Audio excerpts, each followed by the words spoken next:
So what'd you think? It was really good.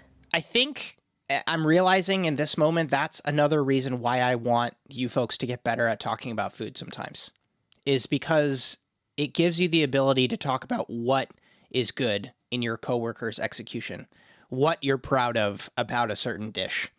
And just being able to say that something's good sometimes doesn't feel the best. Like, it's like, I wish there was more to that feedback that I'm getting on this component, or the way that I executed this, or the temperature that I was able to nail on this protein. And to just say that things are really good is like, it's a blanket statement, and it means a lot coming from someone working in the industry, because if it's not good, you're going to say it's not good, or it's a little bit off, or whatever.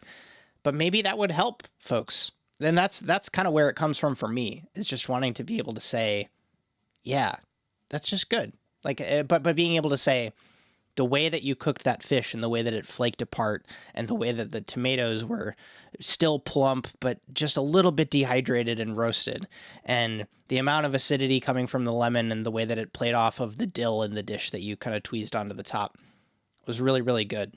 And to be able to talk about that is sometimes more impactful than just saying something is